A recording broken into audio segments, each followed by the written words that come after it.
rain fell in merciless sheets against the floor-to-ceiling windows, each drop a tiny hammer against the fragile piece of the penthouse. Inside, the air was thick with the scent of expensive perfume and unspoken words. Cassius, a man who built an empire from nothing, stood with his back to his pregnant wife, Aurelia, his silhouette a rigid line of defiance against the glittering, rain-streaked cityscape. He told her she was a weight, a relic of a past he no longer desired. As he cast her out into the stormy night, with nothing but the clothes on her back, he was blissfully unaware that the woman he deemed worthless was the secret heiress to a $50 million fortune, a sleeping giant of wealth that was about to awaken. The penthouse apartment felt less like a home and more like a museum exhibit on modern wealth. Polished marble floors reflected the cold, recessed lighting and abstract art, chosen by an interior designer for its investment value rather than its soul, adorned the stark white walls. Every surface was pristine, every object in its designated place. It was a life curated for a magazine, and Aurelia often felt like just another one of its carefully placed ornaments. She would trace the veins in the Italian marble of the kitchen island, a surface that had never seen a fleck of flour or a splash of wine, and wonder when the silence had become the loudest sound in their home. Cassius was a man sculpted by ambition. His days were a whirlwind of board meetings, power lunches, and transatlantic flights. He moved with a restless energy, his phone a permanent extension of his hand. His mind always 3 steps ahead in a game of corporate chess Aurelia had never learned to play. When he was home, his presence was a ghost's, a rustle of papers in his study, the clink of ice in a whiskey glass, the low murmur of a late-night conference call. The chasm between them had not appeared overnight. It had been carved out slowly, millimeter by millimeter, with every missed dinner, every forgotten anniversary, every conversation that skimmed the surface of their lives without ever daring to plunge into the depths. Aurelia had tried. In the beginning, she had fought the encroaching silence. She would plan elaborate dinners that grew cold on the table, buy tickets to shows he was always too busy to attend, and wear dresses she knew he loved, only to have him walk past without a glance. She had been his rock when his first tech venture was nothing more than a dream operating out of a cramped garage. She had believed in him, celebrated his first million, and held him when the stress threatened to shatter him. But with every new level of success, he seemed to shed a piece of the man she had married, replacing it with a harder, more polished veneer. The warmth in his eyes was now often replaced by a flicker of calculation. Her pregnancy, which should have been a bridge to close the distance, had only widened it.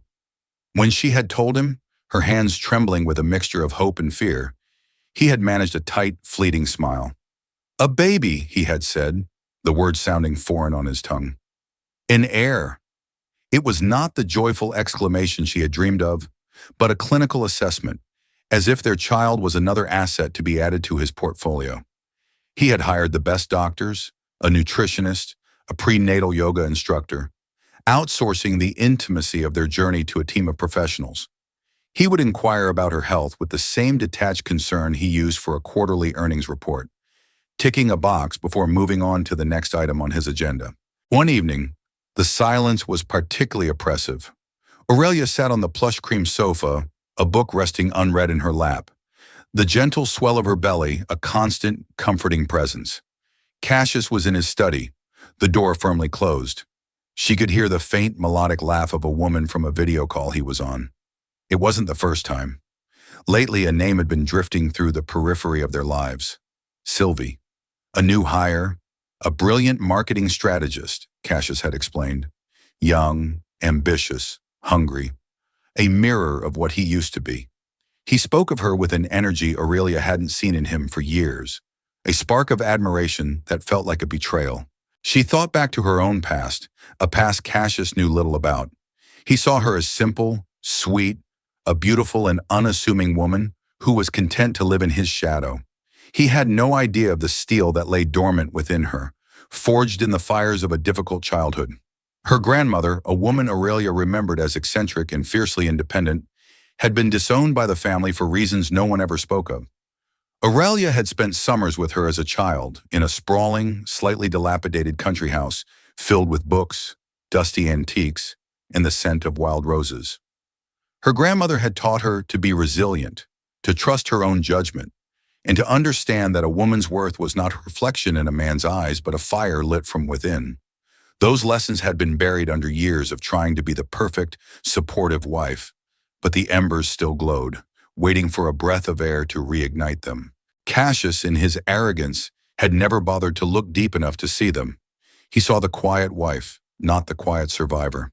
A log in the minimalist gas fireplace crackled, a sound that made her jump. Cassius finally emerged from his study, loosening his tie. He glanced at her, his eyes lingering for a moment on her belly before moving away, as if it were an obstacle. "I'm heading to London for a few days," he announced, not asked. "The Aegis deal is in a critical phase. Sylvie has some groundbreaking ideas." The casual mention of her name was a deliberate, calculated sting. Aurelia felt the familiar ache in her chest, a mix of jealousy and helplessness. "Cassius, can we talk?" she asked, her voice softer than she intended. "We haven't really talked in weeks." He sighed, a sound of profound weariness that made her feel like a burden. "Aurelia, I'm managing a multi-million-dollar company. We can talk when I get back. Make sure you take your vitamins." He walked into their bedroom, and the sound of a suitcase being opened was the final, definitive word in their non-conversation. She remained on the sofa, one hand resting protectively on her stomach, a silent promise to the new life growing inside her. The gilded cage had never felt colder, its bars never more visible. She was a possession, a part of the perfect picture he presented to the world. But a storm was gathering, and she could feel the foundations of their carefully constructed life beginning to tremble. Cassius was so busy looking at the horizon, at his next conquest, that he failed to see the quiet, formidable force sitting right in his own home. He was about to make the biggest miscalculation of his life. The London trip stretched from a few days into a full week. Cassius's texts were brief, perfunctory updates that read more like corporate memos than messages to his pregnant wife. Meeting went well. Deal progressing. Delayed. There were no questions about her, no mention of the baby, no hint of affection. Each clipped message was another stone in the wall he was building between them. Aurelia found herself clinging to the memories of the man he once was. The man who would call her from a business trip just to say he missed the sound of her laughter. The man who saw her as his partner, not his dependent. Now she was just part of the domestic infrastructure he expected to run smoothly in his absence. Suspicion is a poison that seeps into the bloodstream, slow and insidious. It started with a photo tag on social media. A junior employee from the London office had posted a group picture from a celebratory dinner. There, at the head of the table, was Cassius, a broad, genuine smile on his face, a smile she hadn't seen directed at her in years. Sitting beside him, leaning in so closely their shoulders touched, was Sylvie. She was vibrant and sharp, with intelligent eyes and a confident laugh that seemed to echo even in the still image. Cassius's hand rested on the back of her chair, a gesture of casual intimacy that sent a jolt of ice through Aurelia's veins. She fell down a rabbit hole of digital clues. Sylvie's public profile was a curated gallery of ambition, photos from industry conferences, inspirational quotes about breaking glass ceilings, and snapshots of a glamorous, work-centric life. There were pictures of her in London, taken the same week Cassius was there. A coffee cup on a hotel balcony that looked suspiciously like the one in the suite Cassius always booked. A reflection of a man's watch in the glass of a framed picture. A watch identical to the one Aurelia had given him for their 5th anniversary. Each discovery was a small, sharp cut, bleeding the hope out of her. The whispers she had been trying to ignore grew into a deafening roar in her mind. His late nights were no longer just about work. The scent of an unfamiliar, floral perfume that sometimes clung to his suit jacket was not just from a passing stranger. The second phone he claimed was for international business, was a secret line to a secret life. The lies weren't just spoken, they were lived, woven into the very fabric of their marriage. Haunted by her discoveries, Aurelia felt a familiar, cold dread creeping in, a ghost from her past. Her father had been a man of secrets too, a charming, successful man who had lived a double life, leaving her mother a hollowed-out shell of a woman when his betrayal was finally revealed. Aurelia had been a child, but she remembered the shattering of her world, the whispers of her mother's friends, the way her father became a forbidden name in their home.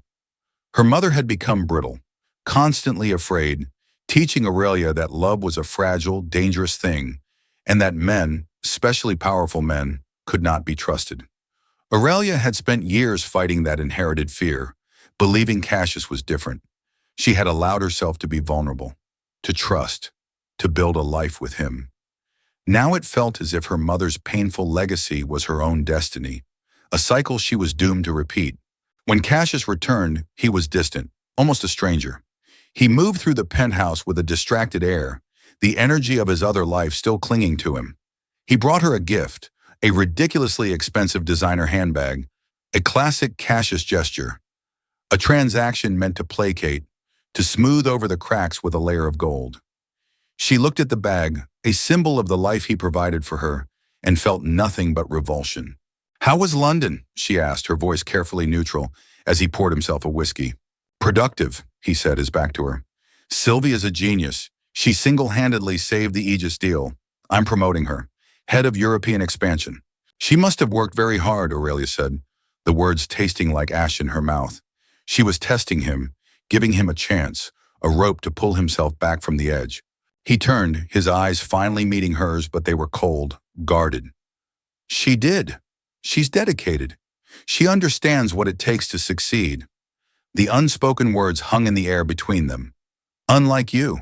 The confrontation she had been rehearsing in her mind, the one where she calmly presented the evidence and demanded the truth, died on her lips. She saw the finality in his eyes. He wasn't just having an affair, he had already left her. His body was still in the penthouse, but his heart, his loyalty, his future, they were somewhere else, with someone else. The realization was not a fiery explosion, but a quiet, devastating implosion, sucking all the air from her lungs. That night she couldn't sleep. She walked through the silent, cavernous apartment, her hand resting on her belly, the baby's gentle kicks a frantic Morse code message against her palm. She felt an overwhelming surge of protectiveness, not just for her child, but for the younger version of herself who had been so broken by her father's betrayal. She would not let her own child grow up in a house built on lies. She would not become her mother, a woman slowly erased by a man's infidelity. She found herself in Cassius's home office. The room, like the rest of the apartment, was sterile and impersonal, except for one thing: a small frame photo on his desk. It was from their early years, taken on a shoestring budget vacation. They were both laughing, windswept and carefree, their arms wrapped around each other. The Cassius in the photo looked at the Aurelia in the photo with an adoration that made her heart ache. It was a relic from a forgotten time, a testament to a love that had been buried under the weight of ambition and ego. With a trembling hand, she picked up the frame. She wasn't just looking at a photo, she was looking at the full scope of her loss. The man she had loved was gone.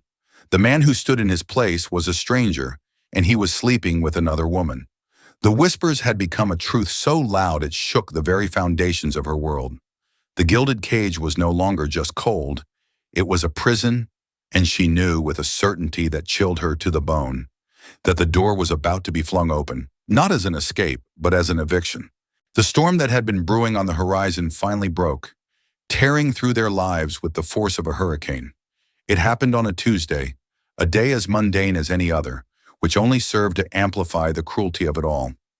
Aurelia had just returned from a doctor's appointment. The baby was healthy, strong, and active.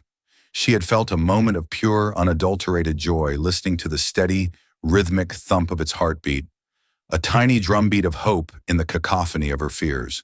She walked into the penthouse to find Cassius standing by the window, not looking at the city, but at his own reflection in the rain-streaked glass. With him was Sylvie. She was perched on the arm of their sofa as if she owned it, her legs crossed, a smug, proprietary air about her. The sight of her in their home, in Aurelia's space, was a physical blow. The air crackled with tension, thick and suffocating. "Cassius?" Aurelia's voice was barely a whisper. The ultrasound photo she had been so excited to show him felt like a lead weight in her purse. He turned slowly, his face an unreadable mask of stone. There was no apology in his eyes, no flicker of remorse. There was only a cold, hard resolve. Aurelia, we need to talk. What is she doing here? Aurelia asked, her gaze fixed on Sylvie, who simply stared back, her expression a mixture of pity and triumph. Sylvie is here because she's part of my life now, Cassius said, his voice flat, devoid of emotion. My future.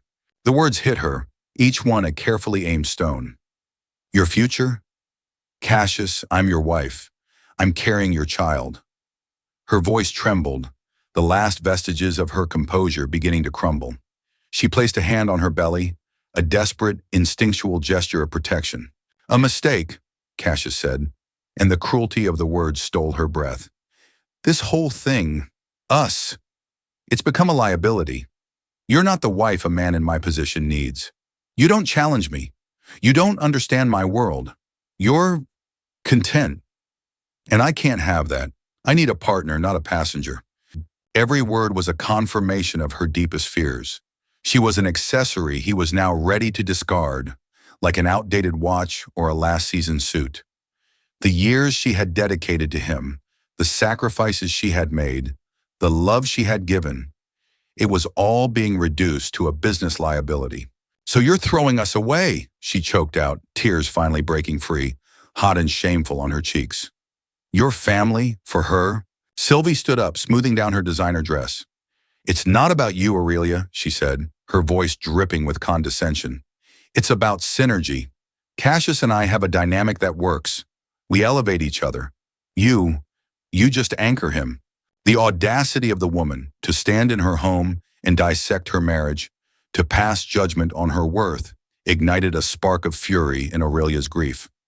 You know nothing about us, she spat, her voice shaking with a rage she didn't know she possessed. I know enough, Cassius interjected, stepping between them, effectively shielding Sylvie from her.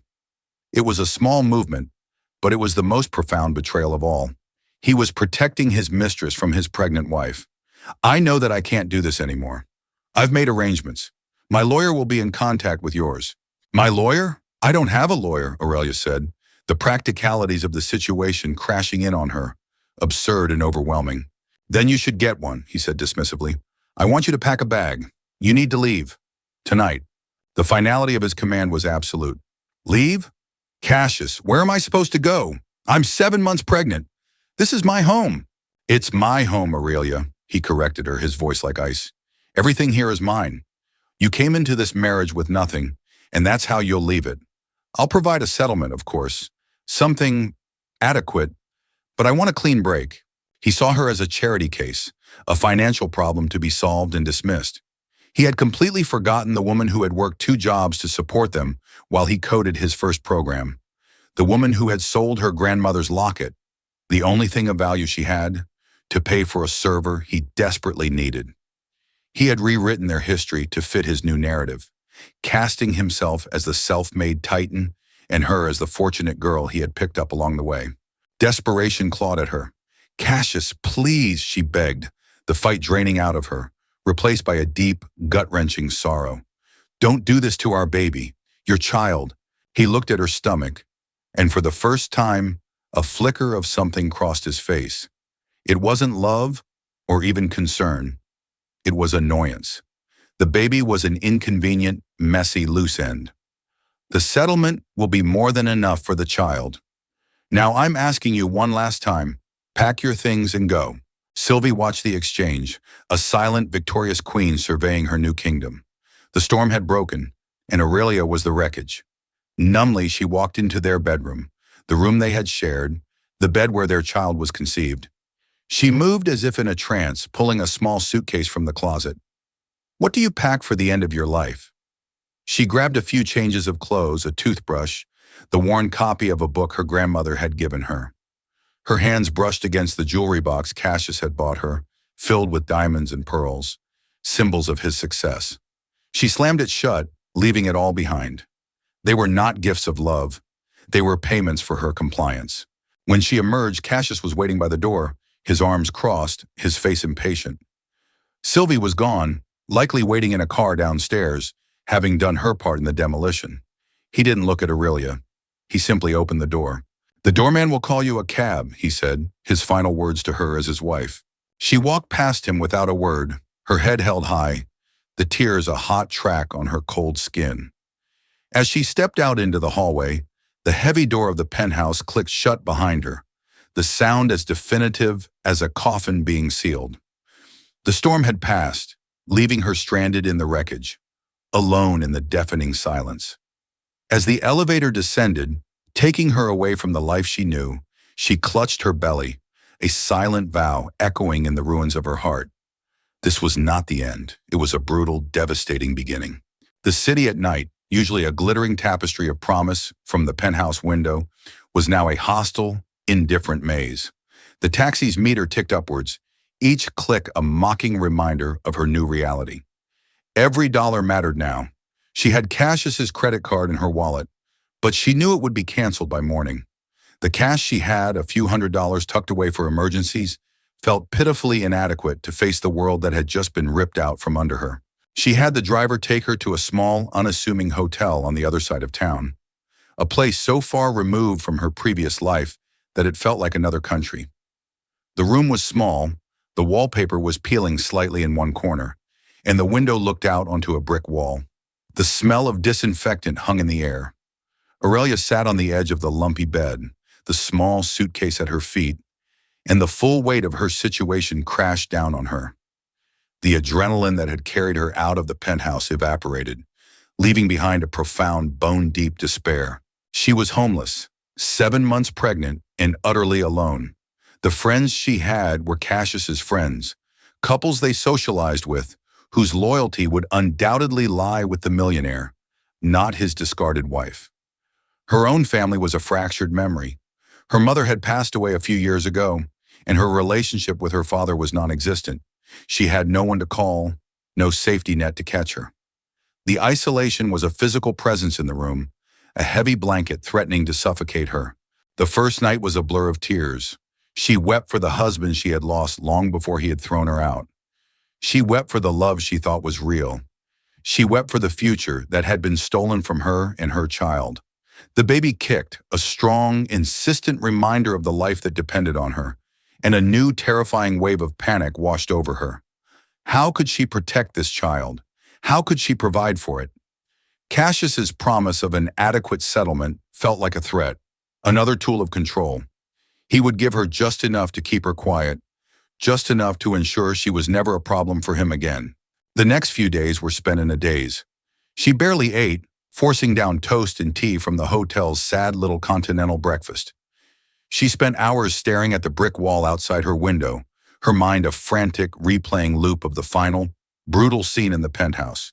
Sylvie's smug face, Cassius's cold eyes, the click of the closing door. Each memory was another turn of the knife. But slowly, through the thick fog of grief, something else began to stir. It was a flicker of anger, a tiny, resilient ember glowing in the ashes of her old life. It was the echo of her grandmother's voice, a voice she hadn't truly listened to in years. "The world will try to tell you who you are, little bird," she used to say, her hands smelling of soil and chamomile. "Don't you dare listen. You are not their story. You are your own." That anger was a lifeline.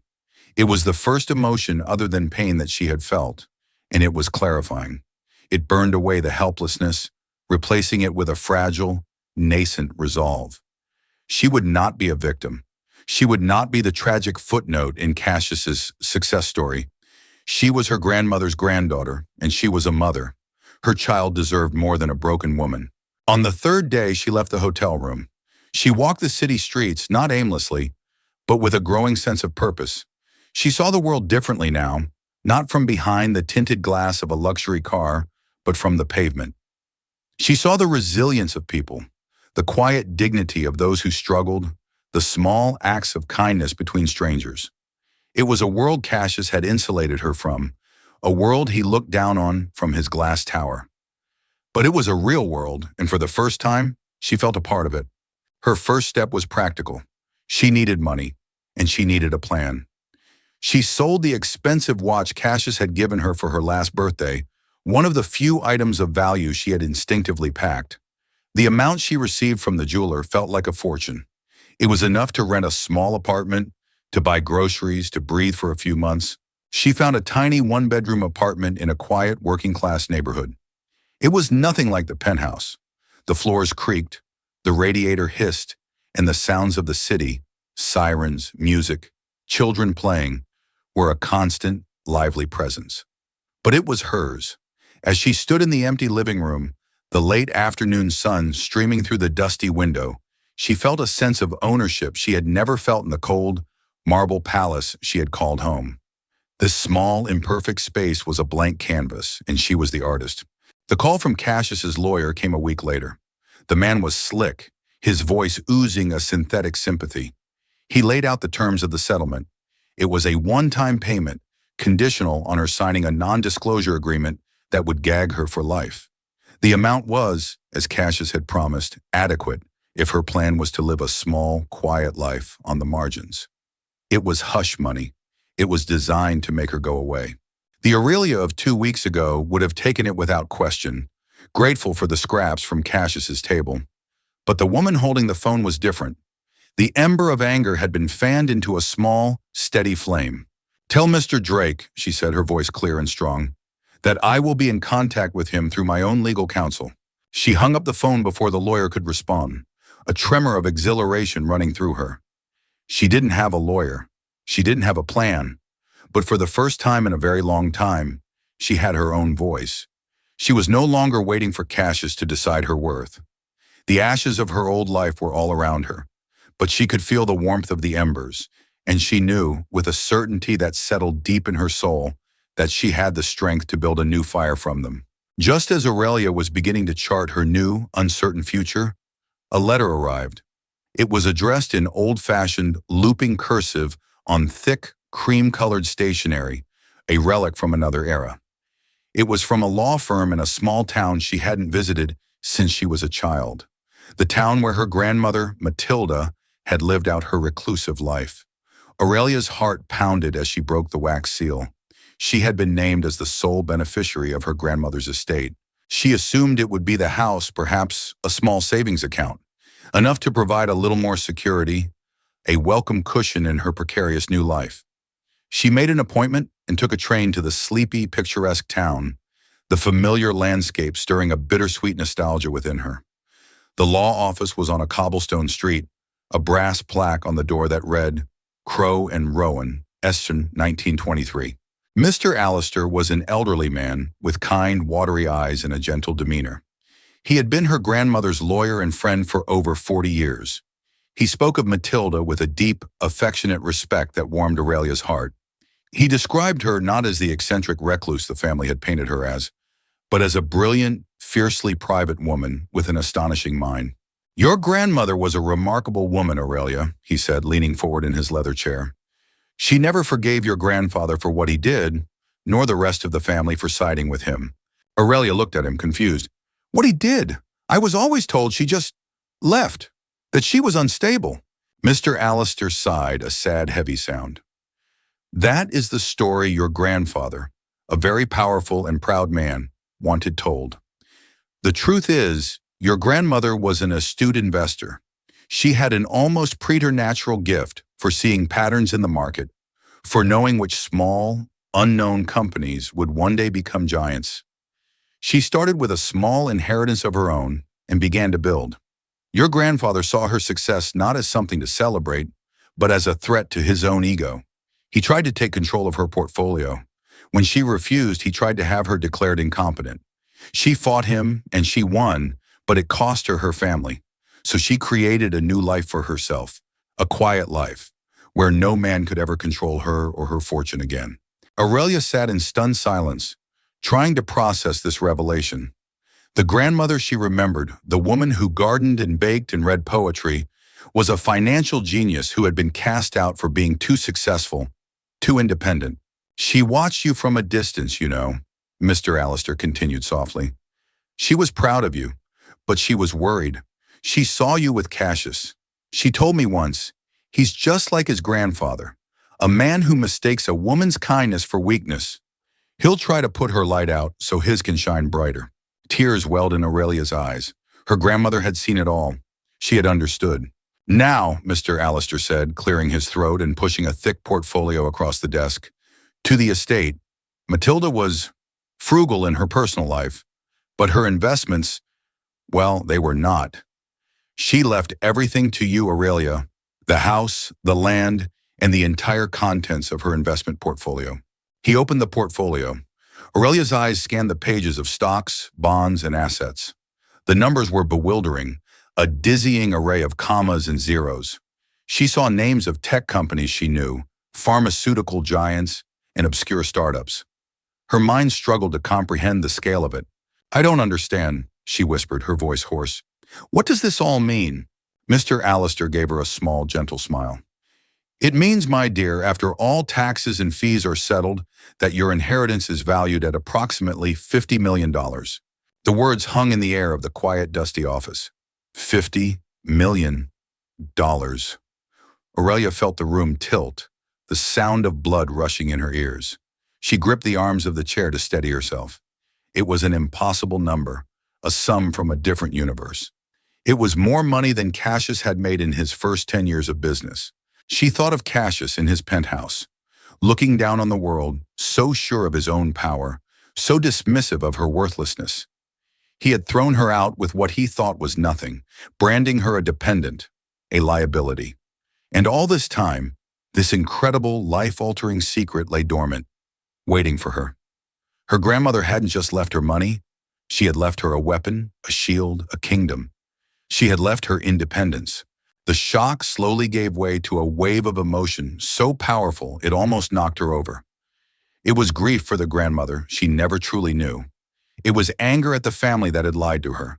And it was a profound, earth-shattering sense of vindication.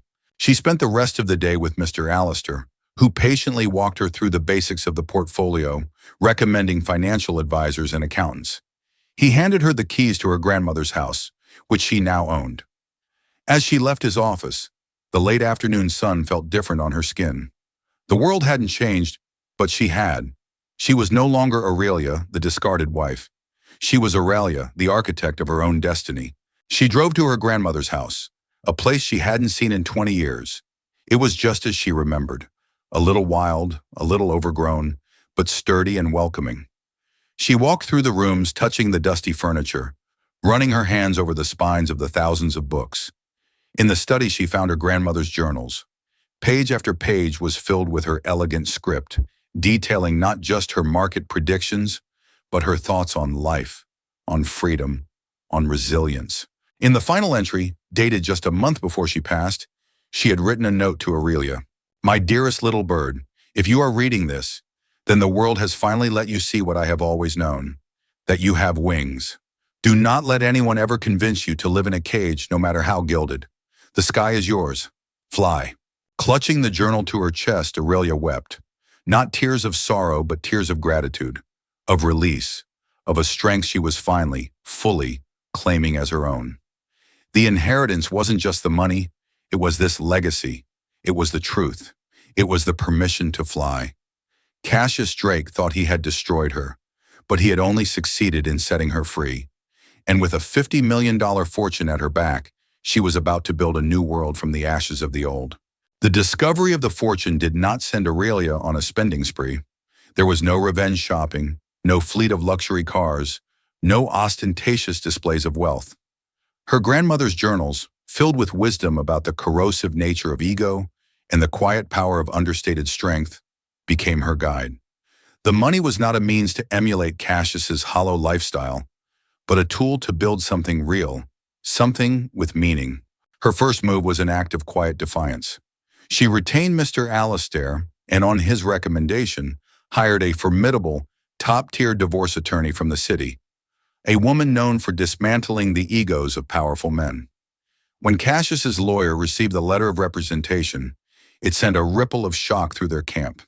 They had expected to deal with a frightened, desperate woman, not a legal heavyweight. Aurelia instructed her attorney to refuse the settlement.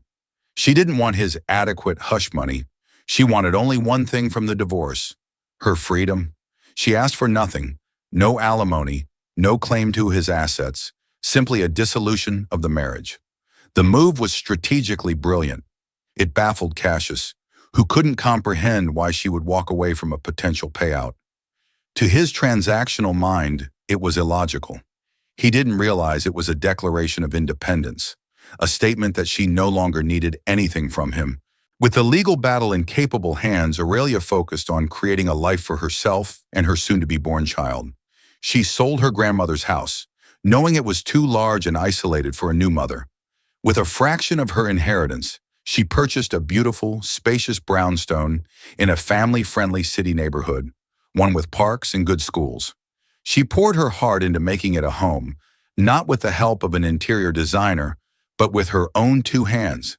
She chose warm colors, comfortable furniture, and filled the shelves with books. She planted a garden in the small backyard, finding a deep grounding peace in the feel of soil under her fingernails, just as her grandmother had.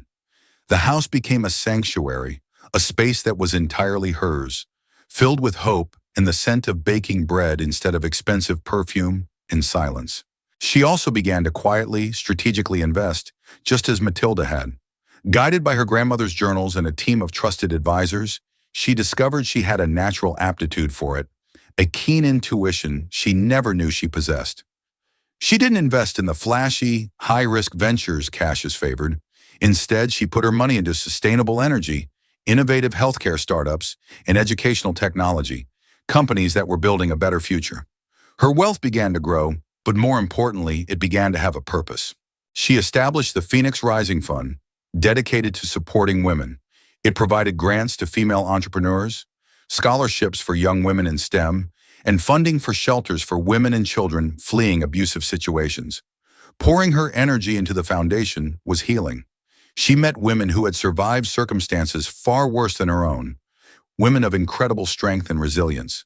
Their stories put her own pain into perspective and ignited a passion within her. She was no longer just building a life for herself, but creating a legacy of empowerment.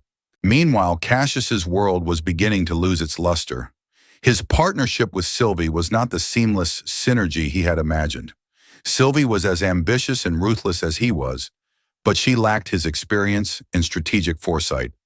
Their relationship, born of corporate conquest and illicit excitement, began to curdle in the harsh light of domesticity.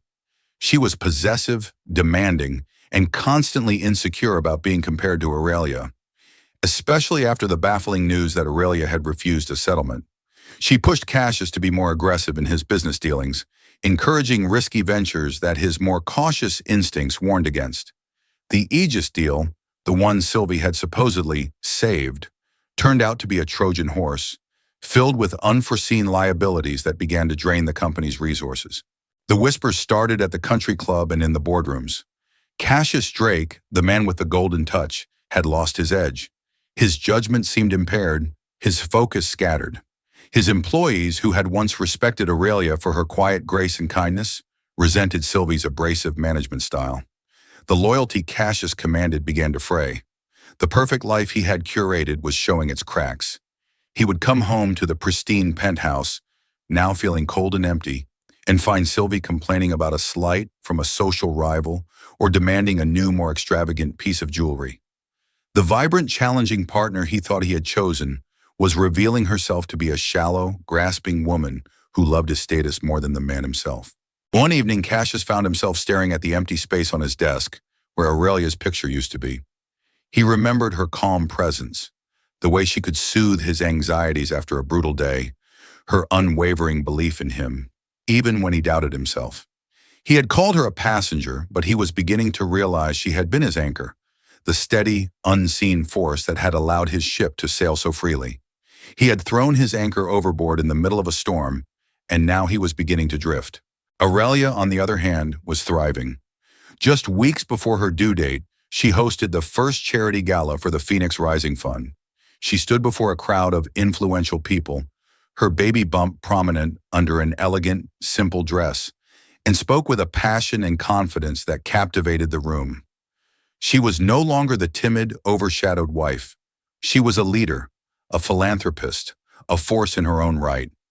She radiated a serene, powerful beauty that came not from designer clothes or expensive jewels, but from a deep, unshakable sense of self-worth. She had built a new world, not on the ashes of her old life, but from its embers.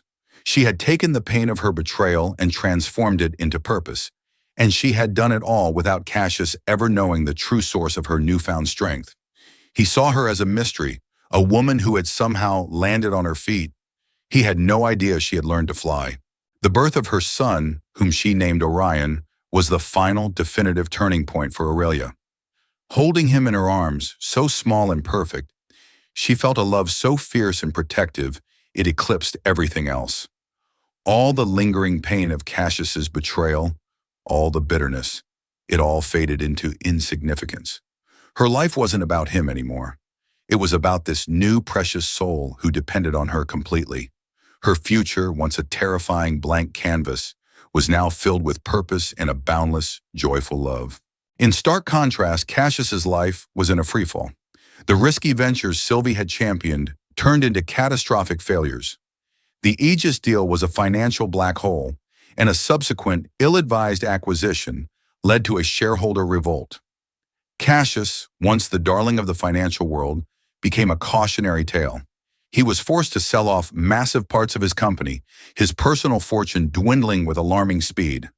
The stress and failure created deep fissures in his relationship with Sylvie. Their fights became explosive, her accusations more venomous. She blamed him for his weakness. He blamed her for her recklessness. The passion that had once defined them curdled into a toxic resentment. The final blow came when a journalist, digging into Cassius's fall from grace, uncovered the story of the Phoenix Rising Fund. The article portrayed her as a symbol of resilience, a philanthropist making a real difference in the world, and painted a subtle but clear picture of Cassius as the cold-hearted millionaire who had cast out his pregnant wife. The story was a PR nightmare for him, but it was a small, innocuous detail at the end of the article that sent him reeling. It mentioned that the foundation had been established with a substantial inheritance Aurelia had received from her late grandmother. Inheritance? Cassius's mind raced. He had always known Aurelia's family was estranged from her grandmother. He'd assumed they were all people of modest means. He had built his narrative around the idea that he had lifted her from obscurity.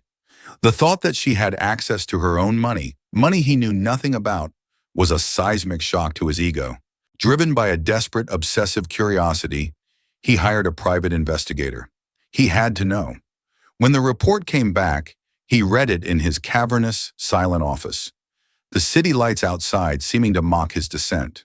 The words blurred, the number so staggering it seemed like a typo. $50 million. Aurelia, the simple, unassuming woman he had deemed worthless, had been a secret heiress all along. The revelation broke him. It wasn't just about the money. It was the complete and utter demolition of his reality.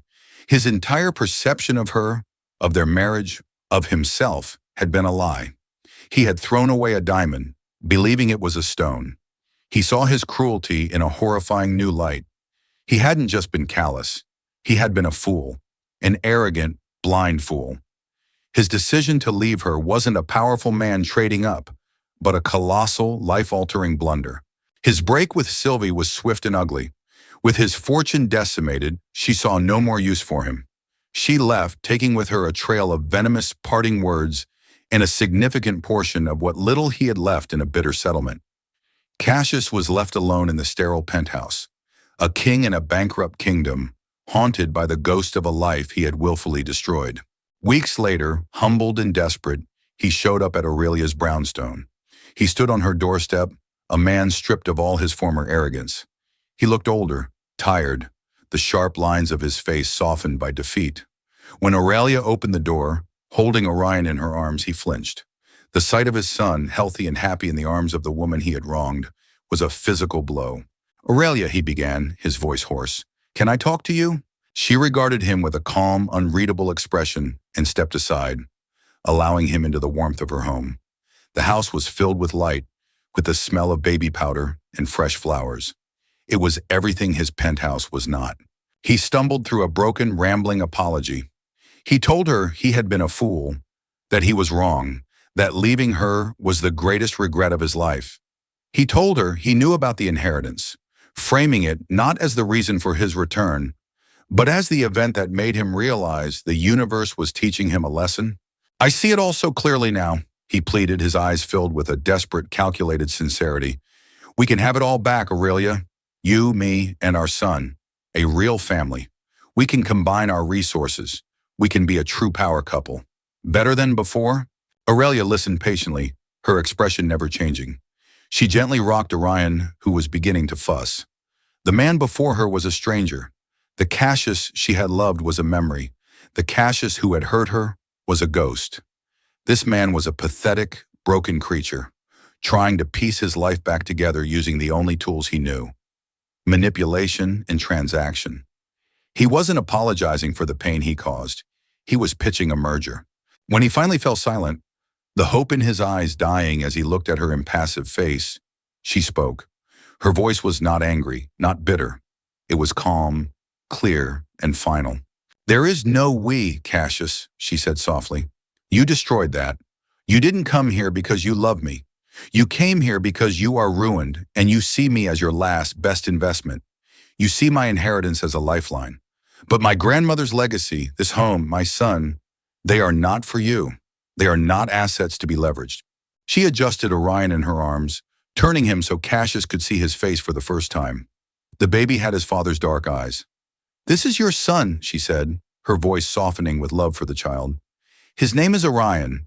You may, if he chooses when he is older, be a part of his life, but you will never again be a part of mine." The finality in her voice was absolute. There was no room for negotiation. This was not a business deal.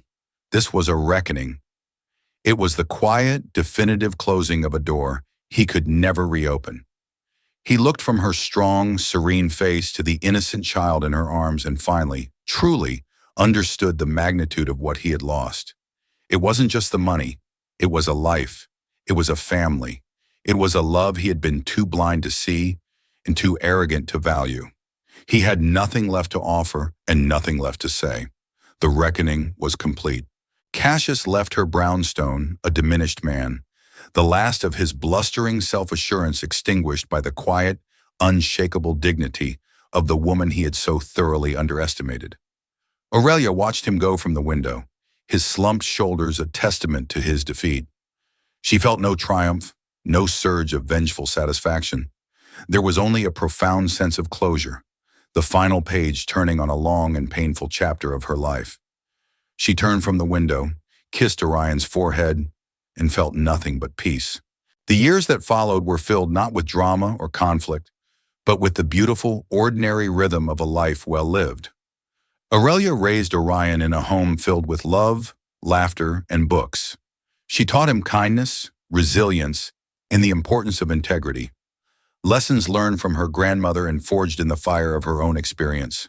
She ran the Phoenix Rising Fund with a compassionate and savvy hand, its impact growing year after year, changing the lives of countless women. She continued to invest wisely, her fortune growing not for the sake of accumulation, but for the good it could do in the world. She never remarried, not because she was afraid of love, but because she had found a deep and abiding fulfillment in the life she had built for herself. Her world was rich with deep friendships, meaningful work, and the all-encompassing joy of motherhood. She had found a love that was unconditional and a strength that was entirely her own. She was no longer a reflection of a man's success. She was the source of her own light. Cassius, true to her word, was allowed to be a part of Orion's life, but on her terms. He was a visitor, a weekend father who slowly and awkwardly learned how to connect with his son. Through his relationship with Orion, he began to see the world differently. He saw the value in things that couldn't be bought or sold: a child's trust, a shared laugh, a quiet moment of connection. He eventually rebuilt a small measure of his career, but he was a changed man, humbled and haunted by the spectacular failure of his own character. He saw Aurelia from a distance, a woman of grace and power, and knew with a permanent, aching certainty that his greatest loss had nothing to do with money. One crisp autumn morning, Aurelia sat on a park bench, watching a now 10-year-old Orion play soccer with his friends. The sun was warm on her face, the air filled with the scent of fallen leaves. She felt a deep sense of contentment, a quiet joy that was the culmination of her long journey. She had walked through the fire of betrayal and emerged not scorched, but purified. She had taken the ashes of a life that was burned to the ground and built a vibrant, thriving world. Her grandmother's last words echoed in her mind. The sky is yours. Fly. And she had. She had soared higher than she had ever imagined possible. The story of the millionaire and his discarded wife became a quiet legend, a cautionary tale whispered in boardrooms and at charity galas. But for Aurelia, it was simply her life, a life of unexpected turns, of profound pain, and of even more profound strength. A life that proved that a person's worth is not determined by who they are with or what they have, but by the strength of their own character and the fire they keep alive within their soul. As she watched her son score a goal, his face alight with pure joy, she smiled. Her journey had been a difficult one, a tempest of loss and discovery. She had been cast out, left with nothing, and had risen from the ashes to build a life of purpose and peace on her own terms. Her story was a testament to the quiet, formidable power that can lie dormant, waiting for the storm to awaken it. Now, looking at the life she built, the legacy she was creating, and the son she adored, one has to wonder, if you were in her place, faced with the man who broke you, who came begging for a second chance only after he discovered your worth, what would you have done?